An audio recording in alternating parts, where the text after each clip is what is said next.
App 1 या 10। चंपावती की राजकुमारी गौरी सिंह अब इस दुनिया में नहीं रही थी। उनकी सुंदरता पूरे राज्य में प्रसिद्ध थी और उनकी प्रतिभा का लोहा हर कोई मानता था, फिर भी वह एक ऐसी महिला से हार गई जो हर मामले में उनसे कमतर थी। अपनी मृत्यु के बाद ही गौरी को यह एहसास हुआ कि वह किसी और की कहानी में महज एक मोहरा थी, जिसका अंत एक बाहरी दुनिया से आई महिला के हाथों होना तय था। उस शांत और सफेद शून्य में गौरी बिना किसी भाव के उन यादों को ग्रहण कर रही थी जो उस अज्ञात शक्ति द्वारा उन्हें दी जा रही थी। शक्ति का स्वर गूंजा। आज के दौर में किनारे किए गए पात्रों को अपनी किस्मत बदलनी है और जिन्हें बेकार समझा गया उन्हें पलटवार करना है। मुख्य नायिका होने के नाते तुम उनके रास्ते का सबसे बड़ा रोड़ा हो। गौरी की आंखों में एक ठंडी चमक कौंध गई। उनकी मुस्कान बेहद खूबसूरत थी। तो फिर चलिए देखते हैं, असल में वह पत्थर कौन है जिसे रास्ते से हटा दिया जाएगा, और अंत में जीत का असली हकदार कौन बनेगा। वे लोग जो मुख्य नायिका को मिटाकर खुद को ऊपर उठाना चाहते हैं, क्या उन्होंने कभी सोचा है कि उनका अंजाम क्या होगा। ये कहानी एक अटूट प्रेम और संघर्ष की है। अध्याय 1, प्रणाली और कार्य। एक दूध या सफेद शून्य में रेशमी और सुंदर वस्त्र पहने एक स्त्री अपनी आंखें कसकर बंद किए खड़ी थी। उसका चेहरा किसी तराशे हुए कीमती पत्थर की तरह एकदम सटीक और सुंदर था, और उसके चेहरे के भाव थोड़े सख्त थे।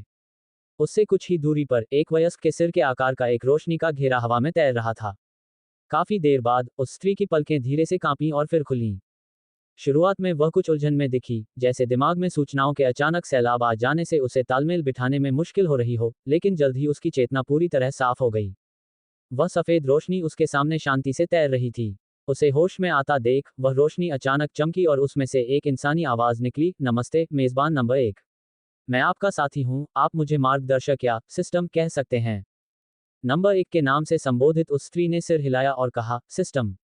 उसे यही पुकारना ज्यादा आसान लगा। अब तक उसने अपने दिमाग में आई सभी जानकारियों को पूरी तरह समझ लिया था, और वह स्वाभाविक रूप से जान गई थी कि उसके सामने क्या है और उसका लक्ष्य क्या है। तो मेरा काम अलग अलग दुनियाओं में जाना है, वहां की मूल मुख्य नायिका का स्थान लेना है, और उन छोटे पात्रों को दबाना है जो किस्मत की उस चुनिंदा नायिका की पहचान छीनना चाहते हैं। क्या मुझे ये सुनिश्चित करना है कि वह नायिका वैसा ही गौरवशाली जीवन जिए जिसके लिए उसका जन्म हुआ था। सिस्टम की रोशनी और भी तेज चमकने लगी। बिल्कुल सही। आजकल न जाने ये छोटे मोटे और किनारे किए गए पात्र कहां से आ गए हैं, जो मुख्य नायिका की जगह लेना चाहते हैं। उन्हें यह नहीं पता कि हर नायक या नायिका को दुनिया के नियमों द्वारा चुना जाता है। जबरदस्ती किसी की किस्मत छीनने से दुनिया के नियम बिगड़ जाते हैं और वहां अस्थिरता पैदा हो जाती है। इसके परिणाम शायद शुरू में न दिखें, लेकिन समय के साथ प्राकृतिक आपदाएं तो बस शुरुआत होती हैं। इसके गंभीर परिणाम पूरी दुनिया के विनाश का कारण भी बन सकते हैं। आपका निर्माण मुख्य नायिका की किस्मत की रक्षा करने और दुनिया की स्थिरता बनाए रखने के उद्देश्य से ही किया गया है। उस स्त्री ने सिर हिलाया, फिर अचानक पूछा, मेरे दिमाग में जो एक पूरे जीवन की यादें हैं, क्या वे सच हैं। उसकी यादों में वह गौरी सिंह नाम की एक महिला थी जिसे सम्मान और धन दौलत भरा जीवन जीना चाहिए था, लेकिन अंततः एक बाहरी व्यक्ति ने उसका सब कुछ छीन लिया और उसकी दर्दनाक हत्या कर दी गई। उसका स्वभाव काफी मजबूत था, फिर भी उन यादों के बारे में सोचकर उसके मन में नाराजगी और बदले की भावना उमड़ रही थी। सिस्टम ने उत्तर दिया, वह एक काल्पनिक दुनिया थी। मैंने बस आपकी चेतना को उस दुनिया की नायिका गौरी सिंह के शरीर में डाल दिया था ताकि आप उसके जीवन का अनुभव कर सकें। आप गौरी सिंह भी हैं और नहीं भी। सिस्टम ने आगे कहा, नंबर 1 तो बस एक कोड है, आप अपने लिए कोई भी नाम चुन सकती हैं।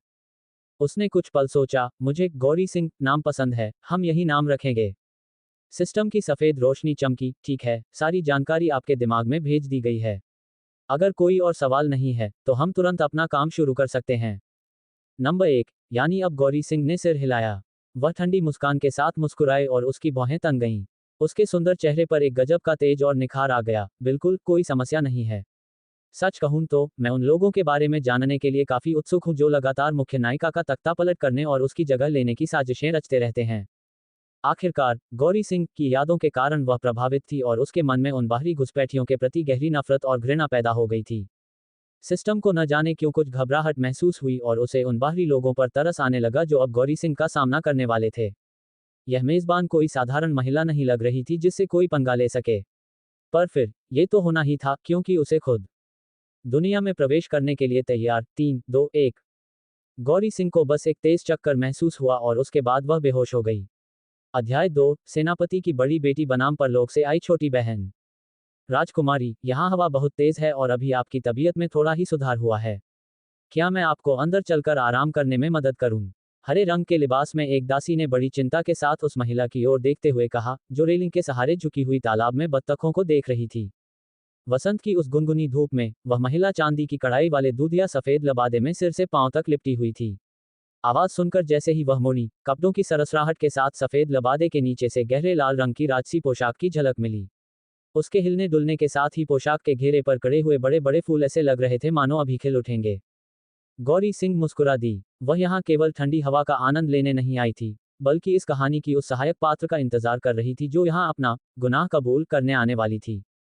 दरअसल दासी ने जिस राजकुमारी का जिक्र किया था, वह कोई और नहीं बल्कि गौरी सिंह ही थी, जो यहाँ अपना पहला मिशन पूरा करने आई थी। इस दुनिया की मूल नायिका जानकी आर्यावर्त साम्राज्य के महान सेनापति और सम्राट की इकलौती सगी बहन बड़ी राजकुमारी देवकी की पुत्री थी। माता पिता की इकलौती संतान होने के नाते राजकुमारी जानकी न केवल उच्च कुल की थी, बल्कि उसकी सुंदरता ऐसी थी जो दुनिया में कम ही देखने को मिलती थी। इतना ही नहीं, बचपन से ही उसका गठबंधन महारानी के पुत्र द्वितीय राजकुमार के साथ तय हो चुका था। कहानी के अनुसार राजकुमार को सम्राट का उत्तराधिकारी और भावी राजा घोषित किया जा चुका था और जानकी का भविष्य आर्यावर्त की सबसे शक्तिशाली महिला बनना तय था। मगर राजकुमार का दिल जानकी की सौतेली बहन ईशा पर आ गया। ईशा का जन्म सेनापति की एक पुरानी भूल का नतीजा था। उसकी मां सेनापति की एक दासी थी जिसने ईशा के जन्म तक अपनी गर्भावस्था को छिपाए रखा था। सच सामने आने पर क्रोधित सेनापति ने दासी को मृत्युदंड दे दिया था, लेकिन बड़ी राजकुमारी ने उस मासूम बच्ची पर दया खाकर उसे हवेली में ही एक उपेक्षित बेटी के रूप में पालने का फैसला किया। मूल रूप से कमजोर और डरपोक स्वभाव वाली ईशा के बड़े होने पर राजकुमारी देवकी ने उसकी शादी किसी छोटे कर्मचारी से करके उसे साधारण जीवन देने का सोचा था। लेकिन परलोक से आई उस दूसरी आत्मा ने, जो अब ईशा के शरीर में थी, साधारण जीवन स्वीकार करने से मना कर दिया। उसने जानबूझकर राजकुमार को अपने जाल में फंसाया और दोनों ने गुप्त रूप से साजिशें रचनी शुरू कर दी। अंत में सिंहासन पर बैठने के बाद राजकुमार ने सेनापति के परिवार के बढ़ते प्रभाव से डरकर जानकी पर झूठे आरोप लगाकर उसे महल से निकाल दिया। उसने सेनापति की हत्या की साजिश रची और पूरे परिवार को देश निकाला दे दिया। यहाँ तक कि उसकी अपनी बुआ राजकुमारी देवकी को भी उनके महल में कैद कर दिया गया, जहाँ दुख और अपमान के कारण उनकी मृत्यु हो गई। मूल नायिका जानकी ने भी ईशा के हाथों बार बार अपमानित होने के बाद तंग आकर अपनी जीवन लीला समाप्त कर ली थी, जबकि ईशा अब राजा की सबसे प्रिय रानी बन चुकी थी। जब गौरी सिंह को पहली बार इस दुनिया की नायिका के साथ हुई घटनाओं का पता चला, तो वह सन्न रह गई। ये सब तो उसकी अपनी यादों जैसा ही था। जानकी और गौरी दोनों ही ऊंचे घरानों से थीं, दोनों को ही धोखेबाज प्रेमी मिले और दोनों का अंत बेहद दुखद हुआ। सिस्टम ने उसे जवाब दिया, इस दुनिया को चुनना जानबूझकर किया गया फैसला था। आपके पास गौरी सिंह के जीवन की यादें हैं, इसलिए पहली बार में एक मिलते जुलते परिवेश को चुनना आपके लिए मिशन पूरा करना आसान बना देगा। गौरी अब वहीं बैठी थी और इंतजार कर रही थी कि ईशा कब चारे को निगलने के लिए आती है।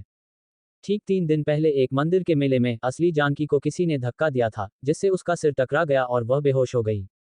जब उसे होश आया, तब वह गौरी सिंह बन चुकी थी। उस समय मेले में भारी भीड़ थी और किसी को नहीं पता चला कि जानकी कैसे गिरी। हालांकि राजकुमारी देवकी बहुत क्रोधित थी, लेकिन वह नौकरों पर चिल्लाने के अलावा कुछ नहीं कर सकी। ठीक इसी समय ईशा, जिसके शरीर में अब दूसरी दुनिया की चालाक आत्मा थी, अपनी बहन के प्रति दिखावटी प्यार जताने के लिए खुद ही यहाँ चली आई थी।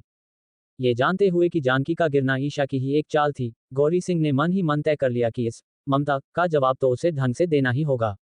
अध्याय 3 सेनापति की बड़ी बेटी बनाम परलोक से आई छोटी बहन भाग 2।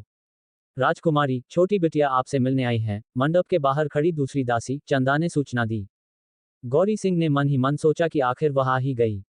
दूर से उसने सफेद वस्त्रों में एक दुबली पतली आकृति को अपनी ओर आते देखा। वाकई खूबसूरत है, गौरी ने खामोशी से उसकी प्रशंसा की। ईशा की भौहें धनुष जैसी थीं और आंखें बादामी। उसका चेहरा कमल के समान कोमल और हाव भाव अत्यंत नाजुक थे। वह बिल्कुल वैसी ही महिला थी जिसे देखकर किसी भी पुरुष के मन में रक्षा करने और दया दिखाने का भाव जाग जाए। इसके विपरीत, हालांकि जानकी का सौंदर्य विनाशकारी था, लेकिन वह अपनी मां राजकुमारी देवकी पर गई थी। उसकी आंखें तीखी थीं और चेहरे के नैन नक्श प्रभावशाली। ऊंचे और संपन्न माहौल में परवरिश के कारण उसके व्यक्तित्व में एक अलग ही रौब था, जिसमें आम युवतियों जैसी कमजोरी या लाचारी का कोई नामोनिशान नहीं था। ईशा अभी जानकी के पास पहुंची भी नहीं थी कि उसकी आंखों से आंसू छलकने लगे, जिसे देख गौरी सिंह आश्चर्य से दंग रह गई। दीदी, मैं आपसे माफी मांगने आई हूं। अगर उस दिन मैंने थोड़ी और सावधानी बरती होती, या आपको उस भीड़भाड़ वाली जगह पर जाने से मना कर लिया होता, तो शायद आपको ये कष्ट नहीं झेलना पड़ता, ईशा ने पछतावे से भरे चेहरे के साथ कहा। गौरी सिंह मन ही मन मुस्कुराए। ये शब्द ऊपर से तो परवाह भरे लग रहे थे, लेकिन असल में इनका इशारा इस ओर था कि भीड़ वाली जगह पर जाने की जिद जानकी की ही थी। अगर वह गिरी, तो इसमें उसकी अपनी ही गलती थी। ईशा कभी भी बिना किसी चाल के नहीं चलती थी। आज का ये दिखावा निश्चित रूप से कुछ खास लोगों को दिखाने के लिए था। गौरी सिंह ठंडी नजरों से ईशा को देख रही थी। वह शांति से बैठी रही और एक शब्द भी नहीं बोला। नाटक करना चाहती हो तो करो, मैं तुम्हें जी भरकर खेलने का मौका दूंगी। ईशा, जो केवल दिखावा करने आई थी, उसे उम्मीद नहीं थी कि जानकी उसे इस तरह पूरी तरह नजरअंदाज कर देगी। ईशा ने कड़वाहट भरी नजरों से जानकी की ओर देखा और अचानक उसकी नजर जानकी की लाल पोशाक पर पड़ी। उसके मन में जलन की लहर दौड़ गई। वह इस साल की सबसे कीमती रेशमी कढ़ाई वाली पोशाक थी।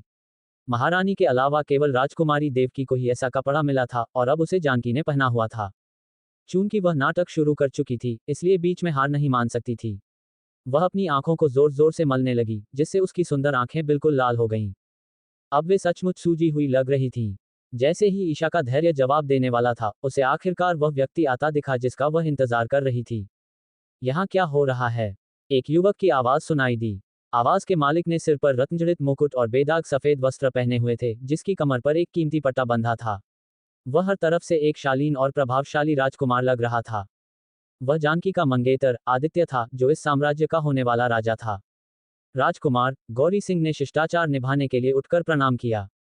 आदित्य ने तुरंत हाथ बढ़ाकर गौरी को सहारा दिया। जानकी, इसकी कोई जरूरत नहीं है। हम रिश्तेदार भी हैं और हमारी सगाई भी हो चुकी है। तुम्हें इतना औपचारिक होने की आवश्यकता नहीं है। आदित्य अपनी मंगेतर से काफी प्रसन्न रहता था। उसका खानदान बेदाग था और उसकी सुंदरता बेमिसाल। राजधानी में भला ऐसा कौन था जिसे राजकुमार की इस अच्छी किस्मत से जलन न हो। ईशा का प्रणाम स्वीकार करें, राजकुमार। ईशा ने देखा कि राजकुमार उसकी ओर नजर भी नहीं डाल रहे हैं, तो उसने दांत पीसते हुए बड़े लाड़ से उन्हें पुकारा। तभी आदित्य का ध्यान अपने पास खड़ी ईशा पर गया। पहले तो वह थोड़ा चिड़चिड़ा हुआ, लेकिन ईशा की दयनीय हालत देखकर उसका स्वभाव नर्म पड़ गया। तुम कौन हो? ईशा ने धीरे से झुककर प्रणाम किया और अपनी गर्दन को इस तरह थोड़ा मोड़ा कि उसकी कोमल त्वचा साफ दिखाई दे। मैं सेनापति की दूसरी बेटी हूँ। असली ईशा तो चूहे की तरह डरपोक थी और राजकुमार से कोसों दूर रहती थी, इसलिए उसे उनसे मिलने का कभी मौका ही नहीं मिला था। राजकुमार ने अपनी भौहें सिकोड़ी और कुछ देर सोचने के बाद कहा, ओह, सेनापति की वह छोटी बेटी। गौरी सिंह मुस्कुरा दी, क्योंकि उसने देखा कि ईशा का चेहरा अब देखने लायक हो गया था। अध्याय 4, सेनापति की बड़ी बेटी बनाम परलोक से आई छोटी बहन, भाग 3। गौरी सिंह भली भांति जानती थी कि दूसरी दुनिया से आई यह ईशा अपनी पहचान को लेकर कितनी संवेदनशील थी। मूल कहानी में, जब वह सत्ता के शिखर पर पहुंच गई थी, तब उसने राजा से कहकर जबरदस्ती कागजों में अपना कुल बदलवा लिया था ताकि वह खुद को दूसरों से श्रेष्ठ दिखा सके। उसे लगता था कि ऐसा करने से उसका अतीत मिट जाएगा। गौरी का इस दुनिया में लक्ष्य साफ था, जानकी के दुखद अंत को रोकना और उसे आर्यावर्त साम्राज्य की सबसे सम्मानित महिला बनाना। इस लक्ष्य को पाने के लिए ईशा नाम के इस सबसे बड़े खतरे को खुला नहीं छोड़ा जा सकता था। उससे पहले गौरी को उसे तिरस्कार का कड़वा स्वाद चखने देने में कोई एतराज नहीं था। आखिर मूल कहानी में इसी ईशा ने जानकी को इतना अपमानित किया था कि उसने खुदकुशी कर ली थी। ईशा के हाथ, जो उसकी आस्तीन में छिपे थे, गुस्से के मारे अपनी ही हथेलियों को कुरेद रहे थे, पर चेहरे पर उसने वही रोता हुआ मासूम चेहरा बनाए रखा। ईशा अपनी नीची हैसियत को अच्छे से जानती है। मैं राजकुमार और अपनी दीदी के साथ बैठने के लायक नहीं हूँ। राजकुमार के प्रभावशाली व्यक्तित्व को देखकर मैं अपनी भावनाओं पर काबू नहीं रख पाई, इसलिए यहाँ रुक गई। अगर मुझसे कोई गुस्ताखी हुई हो तो मैं राजकुमार से माफी मांगती हूँ। इतना कहकर उसने अपना चेहरा छिपा लिया और सिसकते हुए जाने का नाटक करने लगी। राजकुमार आदित्य सुंदर महिलाओं के प्रति हमेशा से थोड़े नर्म दिल थे। वह ऐसी सुंदरी को रोते हुए कैसे देख सकते थे, खास तौर पर तब जब वह सुंदरी उनकी प्रशंसा कर रही हो। आदित्य के पुरुष अहंकार को इससे बड़ी संतुष्टि मिली। उन्होंने तुरंत ईशा को रोका और उसे मीठी बातों से बहलाकर वहीं रुकने के लिए मना लिया। गौरी सिंह ये सारा तमाशा देख रही थी और सोच रही थी कि ऐसा बुद्धिहीन व्यक्ति आखिर राजकुमार कैसे बन गया। चूंकि उसका काम आर्यावर्त की सबसे सम्मानित महिला बनना था, तो खुद को घृणा से बचाने के लिए यह बेहतर होगा कि सबसे सम्मानित पुरुष की गद्दी पर इस व्यक्ति के बजाय कोई और बैठे। इसी बीच राजकुमार ने ईशा से पूछा कि वह पहले क्या कर रही थी। ईशा ने मौका पाकर पिछली घटनाओं को अपने तरीके से नमक मिर्च लगाकर सुना दिया। जैसा कि उम्मीद थी, राजकुमार ने तुरंत जानकी की ओर एक नाराजगी भरी नजर डाली। जानकी, तुम्हारा गिरना ईशा की गलती नहीं थी। उसका दिल बहुत साफ और नेक है, वह तो खुद यहाँ माफी मांगने आई है। तुम इतनी छोटी सोच क्यों रख रही हो? गौरी सिंह को राजकुमार जैसे उन पुरुषों से सख्त नफरत थी जो एक सुंदर चेहरा देखते ही अपने आदर्श भूल जाते थे। गौरी सिंह ने भी अपने पिछले जीवन में ऐसे ही एक पुरुष का सामना किया था, जिसके कारण उसका अंत इतना बुरा हुआ था। उसने आलस के साथ अपने चमकते हुए नाखूनों को देखा और कहा, राजकुमार, आपकी बातें बड़ी अजीब हैं। मैं तो बस यहाँ शांति से बैठकर नज़ारा देख रही थी, तभी मेरी यह बहन बिना बुलाए अपनी शिकायतें लेकर यहाँ आ पहुंची। मैं अभी अभी बेहोशी से जागी हूँ, मेरा सिर अभी भी भारी और उलझा हुआ है, मुझे सचमुच समझ नहीं आ रहा था कि यह क्या करने की कोशिश कर रही है। उसने ईशा की ओर एक तिरछी नजर डाली, पर अब आपको यहाँ आते देखकर मुझे सब कुछ थोड़ा थोड़ा समझ आने लगा है। अब वह इस जोड़ी को और नहीं देखना चाहती थी, इसलिए उसने अपना माथा पकड़ लिया और आह की एक हल्की आवाज निकाली। पास खड़ी दासियां, चंदा और ललिता तुरंत चिंता भरे चेहरे के साथ उसके पास आ गईं। राजकुमारी, क्या आपकी तबीयत ठीक नहीं है? चंदा ने पूछा। गौरी ने सिर हिलाया, काफी देर से हवा में रहने के कारण मुझे सच में चक्कर आ रहे हैं। मुझे वापस ले चलो, मुझे आराम करना है। इतना कहकर उसने उन दोनों को इशारा किया और उनकी मदद से वहां से चल दी। आदित्य ने उसके हल्के पीले पड़ चुके चेहरे को देखा। जानकी के हमेशा वाले सख्त अंदाज के मुकाबले इस वक्त उसकी यह कमजोरी उसे और भी आकर्षक बना रही थी। उसके मन में कुछ हलचल हुई और वह उसके पीछे जाना चाहता था। पर तभी अचानक उसके बगल से एक ओह की आवाज आए और वह मुड़ा तो पाया कि एक महकती हुई सुंदरी सीधे उसकी बाहों में आ गिरी है। गौरी सिंह ने पीछे हो रहे इस शोर को सुना और उसके होंठों पर एक चुभती हुई मुस्कान आ गई। अध्याय 5, सेनापति की बड़ी बेटी बनाम परलोक से आई छोटी बहन, भाग 4। राजकुमारी, राजकुमार का आज का व्यवहार सचमुच बहुत अपमानजनक था। शयन कक्ष में वापस लौटते ही सीधी बात कहने वाली ललिता ने आवेश में आकर कहा। राजकुमारी, आप उनकी मंगेतर हैं, फिर भी उन्होंने उस लड़की का पक्ष लिया। जानकी की मुख्य दासी, जिसे खुद राजकुमारी देवकी ने चुनकर प्रशिक्षित किया था, उसके मन में ईशा के लिए रत्ती भर भी सम्मान नहीं था। उसके लिए ईशा महज एक ऐसी दासी की संतान थी जिसने धोखे से अपने स्वामी को लुभाया था। छोटी बिटिया हमेशा कितनी शांत और भोली दिखती थी, मुझे अंदाजा नहीं था कि वह इतनी गहरी खिलाड़ी निकलेंगी। चंदा ने भी चर्चा में हिस्सा लिया। गौरी सिंह उनकी बातें सुनती रही और अंत में बस इतना कहा, यहीं रुक जाओ। बाहर जाकर ऐसी बातें कभी मत करना। चंदा और ललिता ने जब देखा कि पिछली घटनाओं का गौरी के चेहरे पर कोई खास असर नहीं पड़ा है, तो उन्होंने राहत की सांस ली और खुशी खुशी जवाब दिया, आप चिंता न करें, हम जानते हैं कि बाहर हमें अपनी जुबान पर कैसे काबू रखना है। गौरी सिंह बिस्तर पर लेट गई। चंदा ने बड़ी सावधानी से बिस्तर के पर्दे गिरा दिए और कमरे से बाहर निकल गई। सिस्टम, गौरी सिंह ने मन ही मन पुकारा। मेजबान, आपको क्या चाहिए? सिस्टम गौरी के सामने प्रकट हुआ। गौरी ने पूछा, मेरा मिशन ये सुनिश्चित करना है कि जानकी अपनी किस्मत के अनुसार इस साम्राज्य की सबसे सम्मानित महिला बने। इसलिए सेनापति के परिवार का पतन नहीं होना चाहिए। राजकुमार के वर्तमान स्वभाव को देखते हुए परिवार को बचाने का सबसे अच्छा तरीका यह है कि वे अपनी शक्ति का उपयोग करके किसी और राजकुमार का समर्थन करें। क्या इसे दुनिया के नियमों में हस्तक्षेप माना जाएगा? सिस्टम की सफेद रोशनी कुछ देर तक चमकती रही, फिर जवाब आया, ये तरीका सही है। इस दुनिया में केवल एक चुनी हुई मुख्य नायिका है, कोई चुना हुआ मुख्य नायक नहीं। आपको बस अपना कार्य पूरा करना है, तरीका आप खुद तय कर सकती हैं। सिस्टम के जवाब से गौरी को तसल्ली हुई और वह शांति से सोचने लगी कि सम्राट के अन्य राजकुमारों में से किसे आगे बढ़ाना आसान होगा। तीसरा राजकुमार सुलक्षणा देवी का पुत्र है, जिसके पीछे एक बड़े रियासत का हाथ है। अगर वह राजा बना तो सेनापति के परिवार को शायद ही कोई बड़ा लाभ मिले। छठा राजकुमार स्वभाव से सुस्त है, न उसे शिक्षा में रुचि है और न युद्ध कौशल में। सातवें राजकुमार में शारीरिक दोष है जिसके कारण वह सिंहासन का हकदार नहीं हो सकता। बाकी राजकुमार अभी बहुत छोटे हैं। गौरी को थोड़ी झुंझलाहट हुई क्योंकि ध्यान से सोचने पर उनमें से कोई भी उपयुक्त नहीं लग रहा था। रुको, तभी गौरी की आंखों के सामने एक चमक आई। वह उसे कैसे भूल सकती थी? अगर सही हक की बात की जाए तो उस व्यक्ति के पास दूसरे राजकुमार से भी बड़ा कारण और अधिकार है।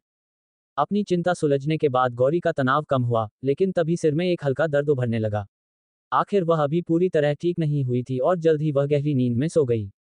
दूसरी ओर राजकुमारी देवकी एक कुर्सी पर बैठी थीं। वह 30 के दशक में थीं और बेहद प्रभावशाली व्यक्तित्व की स्वामिनी थीं। उनकी तीखी आंखों में बिना क्रोध के भी एक अधिकार झलकता था और उनका सुंदर चेहरा इस समय बर्फ की तरह ठंडा पड़ा था। एक गुप्तचर उनके सामने घुटनों के बल बैठा था और बगीचे में हुई पूरी घटना की जानकारी दे रहा था।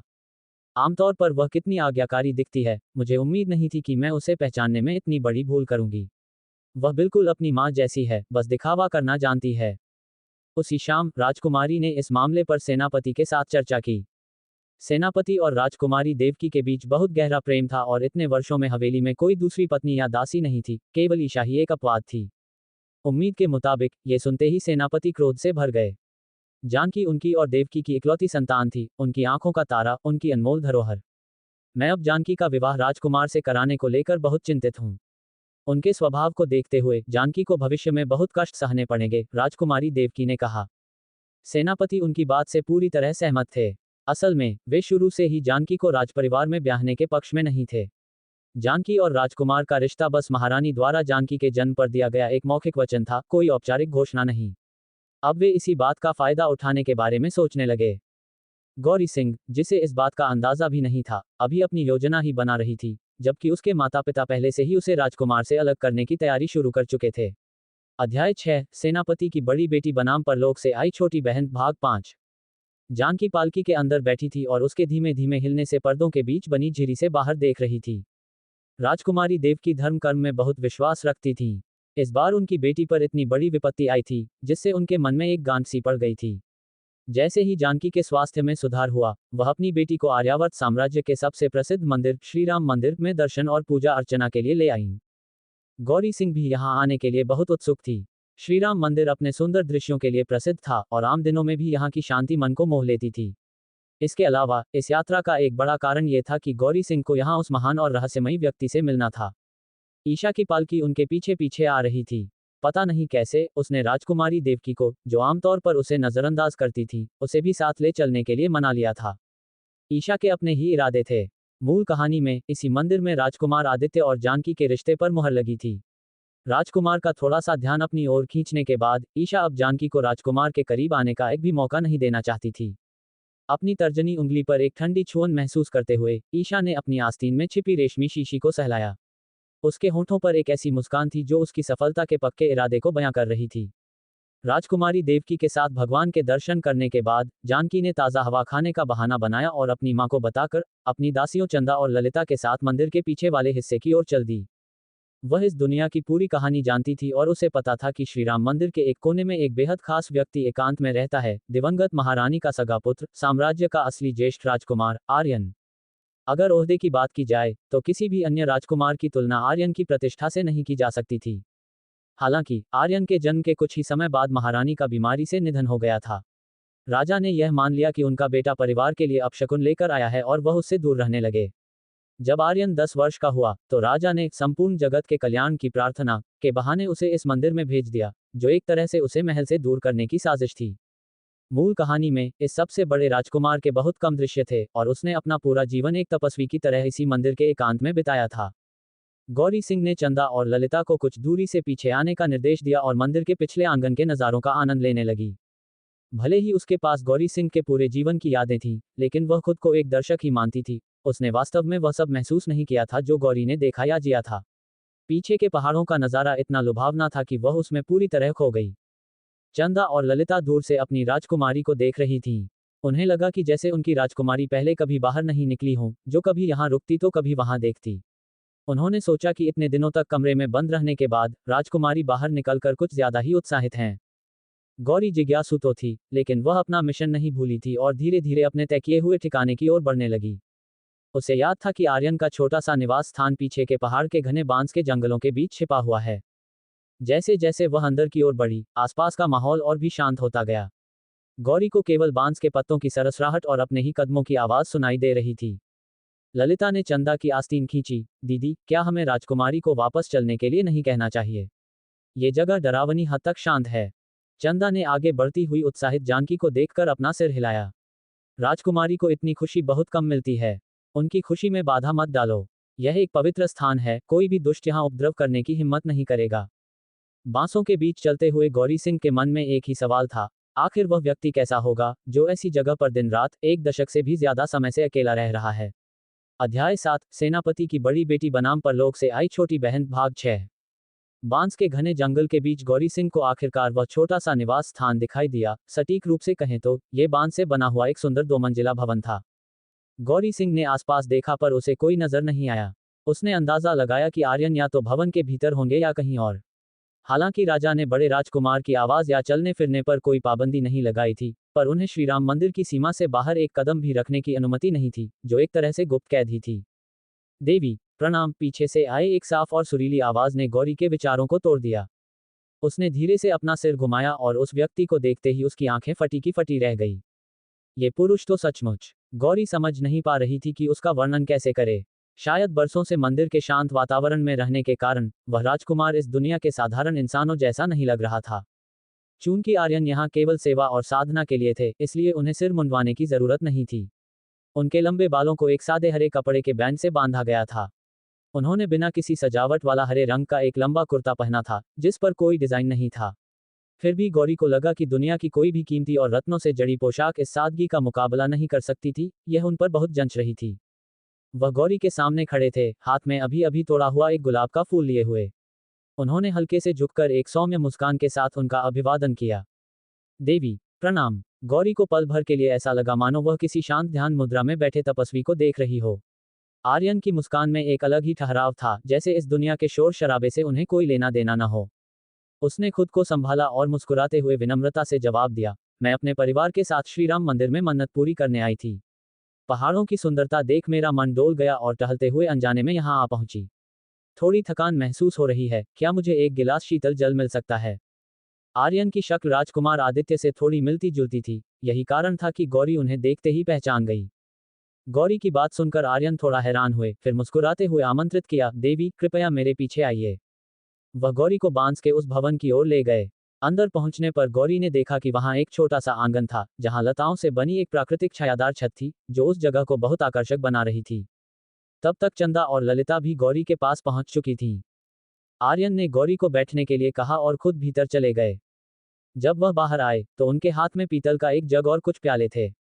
गौरी ने धन्यवाद दिया और प्याला थाम लिया। राजकुमारी, चंदा ने धीरे से कानाफूसी की कि उन्हें किसी अनजान जगह की चीजें बिना सोचे समझे नहीं पीनी चाहिए। गौरी ने बिना परवाह किए मुस्कुराते हुए घूंट भरा। वाह, गौरी ने प्रशंसा करते हुए कहा, यह स्वाद तो अद्भुत है। आर्यन हल्के से मुस्कुराए, ये बस एक छोटा सा हुनर है, आपकी प्रशंसा के योग्य नहीं। गौरी ने मन ही मन सोचा, अगर मैं ऐसी बातें नहीं करूंगी, तो आपसे बातचीत आगे कैसे बढ़ेगी? और इस तरह जलपान के बहाने गौरी और आर्यन के बीच बातों का सिलसिला शुरू हुआ। हैरानी की बात यह थी कि उन दोनों के विचार बहुत मिलते जुलते थे। शुरुआत में गौरी एक खास मकसद लेकर आर्यन के पास आई थी, पर बात करते करते उसे एहसास हुआ कि आर्यन कई मामलों में बिल्कुल वैसा ही सोचते हैं जैसा वह खुद सोचती थी। ये देखकर वह दंग रह गई। बातों बातों में कब करीब 2 घंटे बीत गए, उन्हें पता ही नहीं चला। जब उनकी बातचीत रुकी, तो चंदा ने धीरे से याद दिलाया कि अब वापस लौटने का समय हो गया है। गौरी की आंखों में थोड़ी झिझक और न जाने की इच्छा साफ दिख रही थी। उसने आर्यन की ओर देखते हुए कहा, जीवन में एक सच्चा और समझदार मित्र मिलना बहुत दुर्लभ है, आज आपसे मिलना मेरे लिए सौभाग्य की बात है। आर्यन ने भी गर्मजोशी दिखाते हुए बस इतना कहा, ये बांस का घर मुख्य रास्ते से थोड़ा दूर है, चलिए मैं आपको बाहर तक छोड़ देता हूँ। गौरी और उसकी दोनों दासियां आर्यन के पीछे पीछे उसी रास्ते से वापस जाने लगीं। पर जैसे ही वे एक घने जंगल के हिस्से से गुजरे, अचानक उन्हें कुछ अजीब आवाजें सुनाई दी। वह आवाजें रुक रुक कर आ रही थीं, जिनमें कुछ धीमी और दबी हुई पुकारें शामिल थीं। उन्हें सुनते ही चंदा और ललिता शर्म के मारे पानी पानी हो गईं और उनके चेहरे लाल पड़ गए। अध्याय 8, सेनापति की बड़ी बेटी बनाम परलोक से आई छोटी बहन, भाग 7। गौरी सिंह का चेहरा पहले तो शर्म से लाल हो गया, भले ही उसने खुद कभी ऐसा अनुभव न किया हो, पर वहां मौजूद हर कोई जानता था कि उन आवाजों का क्या अर्थ है। लेकिन जल्द ही गौरी का चेहरा पीला पड़ गया। उसने उन 2 आवाजों को पहचान लिया था, जो चौंकाने वाली हद तक जानी पहचानी थी। अपनी झिझक को ताक पर रखकर उसने उस दिशा में एक नजर डाली, और देखते ही उसका चेहरा सफेद पड़ गया। वहां जो महिला अपनी मर्यादा भूलकर लालिमा भरे चेहरे के साथ मौजूद थी, वह कोई और नहीं बल्कि उसकी सौतेली बहन ईशा थी। और उसके साथ जो पुरुष था, वह राजकुमार आदित्य था, जिससे गौरी की सगाई की बात तय हो चुकी थी। आर्यन ने गौरी की ओर देखा, जिसे देखकर ऐसा लग रहा था मानो उसे कोई बहुत बड़ा गहरा सदमा लगा हो। उसके चेहरे पर पीड़ा थी और उसका शरीर लड़खड़ा रहा था। आर्यन के मन में सहानुभूति की एक लहर उठी। लोक मर्यादा की परवाह न करते हुए उन्होंने आगे बढ़कर उसे सहारा दिया और स्थिर किया, क्या आप इन दोनों को जानती हैं? गौरी को लगा कि शायद यह उसका भ्रम था, पर उसे आर्यन के पास से कमल की हल्की खुशबू महसूस हुई, जबकि यह मौसम कमलों के खिलने का नहीं था। आर्यन के सवाल पर गौरी ने बस अपने होंठ भींच लिए और धीरे से सिर हिलाया। ये देखकर आर्यन ने आगे कुछ नहीं पूछा। उन्होंने पीछे खड़ी उन 2 दासियों को इशारा किया, जो खुद भी उतनी ही हैरान थीं। वे सब खामोशी से वहां से पीछे हट गए। पूरा समूह शांति से आगे बढ़ता रहा और आर्यन उन्हें पीछे के पहाड़ के निकास द्वार तक छोड़ने आए। तब तक गौरी के चेहरे पर फिर से वही ठहराव आ गया था। उसने आर्यन को झुककर प्रणाम किया, धन्यवाद आर्य। आर्यन ने उसकी शांत मुद्रा तो देखी, पर यह भी गौर किया कि उसकी आंखों में एक खालीपन था, जैसे उसका मन कहीं और भटक रहा हो। बिना ज्यादा बात किए उन्होंने विदा ली। बांस के भवन में वापस लौटकर आर्यन ने दरवाजा बंद किया, और अचानक उनके चेहरे के भाव पूरी तरह बदल गए। उनका चेहरा बेहद सौम्य था और आमतौर पर वे ऐसे उदासीन रहते थे मानो कोई तपस्वी हो, जिन्हें दुनिया के झगड़ों से कोई लेना देना न हो। लेकिन अब वह दयालु मुस्कान गायब थी और उनकी कोमल आंखों में अचानक एक डरावनी सख्ती आ गई थी। पता लगाओ कि आज जो महिलाएं यहाँ आई थीं, वे कौन हैं। और यह भी कि वह कौन सी स्त्री है जिसने बिना किसी विवाह के मेरे छोटे भाई के साथ इस तरह के अनुचित संबंध बनाए हैं। उनकी आवाज ठंडी, दृढ़ और भावनाओं से रहित थी। कोने से एक दबी हुई आवाज आई, जी स्वामी, और फिर एक हल्की हवा का झोंका सा गुजरा। वह बांस का भवन फिर से शांत हो गया। आर्यन ने खुद के लिए पानी का एक प्याला भरा और आराम कुर्सी पर बैठकर धीरे धीरे उसकी चुस्कियां लेने लगे। वे उस महिला के बारे में सोचने लगे जिससे आज उनकी मुलाकात हुई थी। सच तो ये था कि गौरी के उस भवन तक पहुंचने से बहुत पहले ही आर्यन ने उसे देख लिया था और उसकी आंखों की चमक ने उन्हें प्रभावित किया था। उसकी आंखों में कोई दिखावा नहीं था, बल्कि हर चीज को जानने की एक सच्ची जिज्ञासा थी।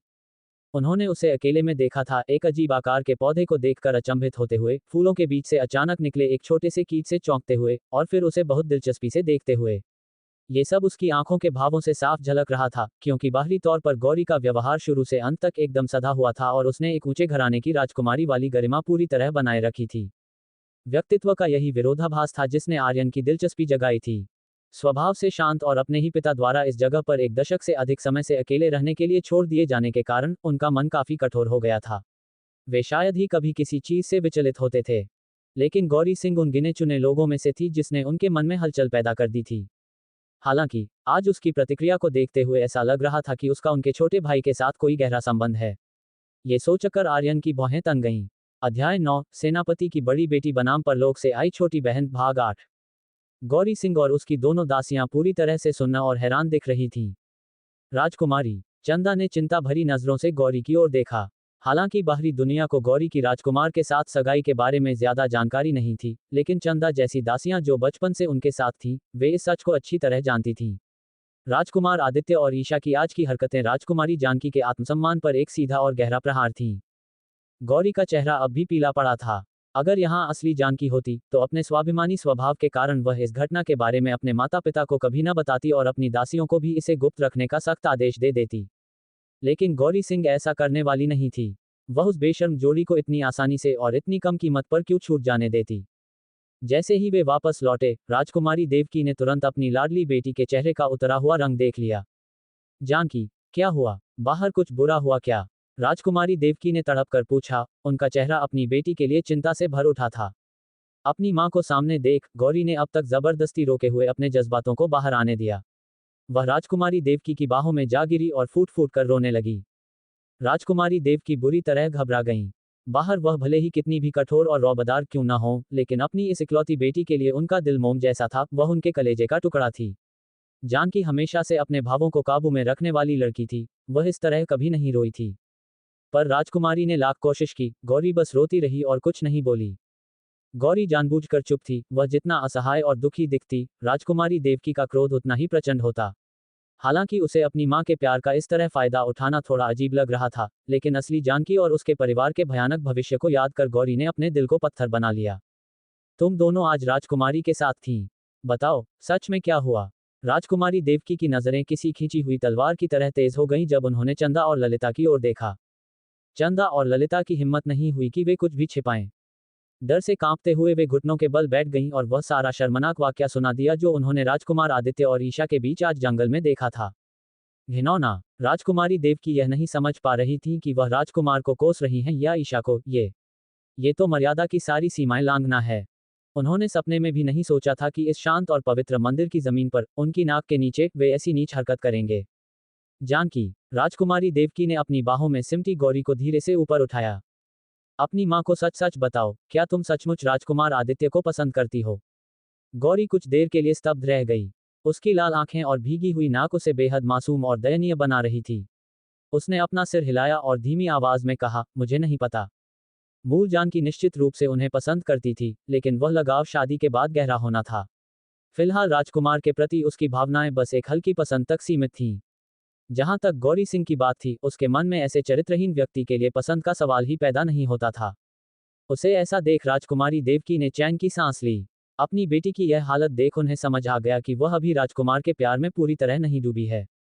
आज का उसका दुख शायद इस बात का था कि राजकुमार की हरकतों ने उसके सम्मान को गहरी ठेस पहुंचाई थी।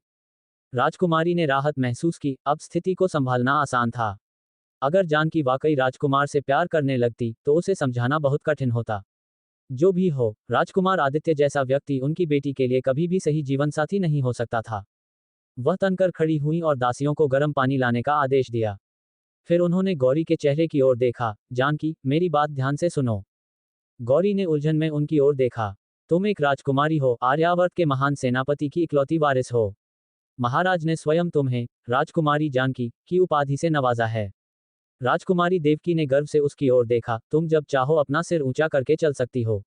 राजकुमार आदित्य और ईशा जैसे लोग तुम्हारी आंखों के एक आंसू के लायक भी नहीं हैं। अध्याय 10 सेनापति की बड़ी बेटी बनाम परलोक से आई छोटी बहन भाग 9। इसी बीच एक गुप्त दस्तावेज आर्यन के सामने भी रखा था। आर्यन ने सबसे पहले जानकी की फाइल उठाई। तो उसका नाम जानकी है, बुआ देवकी की बेटी। आर्यन ने अपने होठों ही होठों में जानकी नाम को 2-3 बार दोहराया। जब से उन्हें श्रीराम मंदिर में एक तरह से निर्वासित किया गया था, राजपरिवार के अधिकांश सदस्यों ने उनसे इस तरह दूरी बना ली थी जैसे वे कोई महामारी हो। राजकुमारी देवकी उन गिने चुने लोगों में से थी जो अब भी उनका ख्याल रखती थी। इस बड़ी सदस्य के लिए आर्यन के मन में सम्मान और कृतज्ञता का भाव था। आर्यन की नज़र दस्तावेज की एक लाइन पर ठिठक गई। बचपन से ही राजकुमार आदित्य के साथ गठबंधन तय है। आर्यन को अनजाने में बांस के जंगल में उस स्त्री के साथ बिताए पल याद आ गए, जो इतनी सहजता से उनके साथ हंसी मजाक कर रही थी। जानकी जैसी स्त्री का आदित्य जैसे व्यक्ति के साथ जुड़ना सचमुच एक त्रासदी थी। खैर, अब जब आर्यन ने खुद उसमें दिलचस्पी ले ली थी, तो ये सगाई अब किसी भी हाल में मुमकिन नहीं होने वाली थी। आर्यन ने दूसरा दस्तावेज उठाया, जो ईशा के बारे में था। एक दासी की संतान, जो अपनी ही बड़ी बहन के होने वाले पति के साथ संबंध बनाने की ताक में है। आर्यन ने हाथ में पकड़ी फाइल को जोर से भींचा और ईशा का वह कागज किसी अदृश्य शक्ति के दबाव से धूल में मिल गया। चूंकि तुम्हें मेरे छोटे भाई के बिस्तर तक पहुंचने की इतनी जल्दी है, तो मुझे तुम्हारी मदद जरूर करनी चाहिए, आर्यन ने एक रहस्यमयी मुस्कान के साथ कहा। उन्होंने अंधेरे की ओर देखकर ताली बजाई, और कोने से एक काली परछाई निकलकर आर्यन के सामने घुटनों के बल बैठ गई। जाओ, मेरे लिए एक काम करो। श्रीराम मंदिर से लौटने के बाद राजकुमारी देवकी सीधे सेनापति के कक्ष में गईं। क्या ऐसा कुछ सच हो सकता है? सेनापति यह सुनकर हैरान भी थे और आग बबूला भी। उन्हें अपनी बेटी ईशा के बारे में ज्यादा कुछ याद नहीं था। उसकी मां ने उनके नशे का फायदा उठाकर उनके करीब आने की कोशिश की थी, और भले ही देवकी ने कभी इस पर नाराजगी नहीं जताई थी, फिर भी सेनापति को लगता था कि उन्होंने अपनी पत्नी के साथ अन्याय किया है। इसलिए वे कभी ईशा से लगाव नहीं रख पाए। कुलटा बेटी, मुझे खानदानी अनुशासन का डंडा चलाना ही होगा। सेनापति का गुस्सा 7वें आसमान पर था। रुकिए, राजकुमारी देवकी ने उन्हें रोका। ईशा को सजा देना छोटी बात है। अभी सबसे जरूरी काम यह है कि जानकी और राजकुमार का रिश्ता कैसे खत्म किया जाए। जानकी जल्द ही विवाह योग्य उम्र की हो जाएगी, और अगर महारानी ने अचानक शादी का औपचारिक आदेश जारी कर दिया तो हम कुछ नहीं कर पाएंगे। मैं नहीं चाहती कि मेरी बेटी ऐसे आदमी से शादी करे जिसने अपनी मंगेतर की ही सौतेली बहन के साथ मर्यादा तोड़ी हो। आप सही कह रही हैं। सेनापति थोड़े शांत हुए। दोनों इस बात पर चर्चा करने लगे कि राजपरिवार के सामने ये प्रस्ताव कैसे रखा जाए। पर इससे पहले कि वे किसी नतीजे पर पहुंचते, राजमहल से एक शाही बुलावा आ गया। महाराज की जय हो। राजकुमारी देवकी और सेनापति ने सिंहासन पर बैठे सम्राट के सामने झुककर अभिवादन किया। उठिए। सिंहासन पर बैठे महाराज थोड़े असहज लग रहे थे। अपनी बहन देवकी का चेहरा देखकर उन्हें अगले शब्द कहने में मुश्किल हो रही थी। महारानी और मैं पिछले कुछ दिनों से हर रात एक ही सपना देख रहे हैं। महाराज ने कुछ देर सोचकर सीधे मुद्दे पर आने का फैसला किया। राजकुमारी देवकी और सेनापति ने एक दूसरे की ओर देखा। वे सोच रहे थे कि महाराज के सपनों का उनसे क्या लेना देना, पर महाराज की अगली बात ने उन्हें चौंका दिया। एक सूरज पूर्व से गिरकर राजमहल के आंगन में ठहर जाता है। राजमहल का वह हिस्सा राजकुमार का निवास स्थान था। महाराज को बधाई हो, ये तो बहुत शुभ संकेत है, सेनापति ने कहा। लेकिन महाराज के अगले शब्दों ने दोनों के होश उड़ा दिए, और एक चंद्रमा पश्चिमी पहाड़ों से निकलकर सेनापति की हवेली के ऊपर चमकने लगता है। राजकुमारी देवकी का दिल जोर से धड़कने लगा। महाराज का इससे क्या मतलब था? सूर्य और चंद्रमा का इस तरह दिखना एक बहुत बड़ी भविष्यवाणी थी। अगर राजकुमार सूर्य थे, तो उनकी हवेली में वह चंद्रमा कौन था? काफी सोचने के बाद जानकी ही सबसे सटीक उम्मीदवार लग रही थी। राजकुमारी को पसीने आने लगे। उस दौर में, जब लोग देवी देवताओं और भविष्यवाणियों पर अटूट विश्वास रखते थे, ऐसी बातों को बहुत गंभीरता से लिया जाता था। अगर जानकी के नाम के साथ यह भविष्यवाणी जुड़ गई, तो राजकुमार के साथ उसका विवाह किसी भी कीमत पर रद्द करना नामुमकिन हो जाता।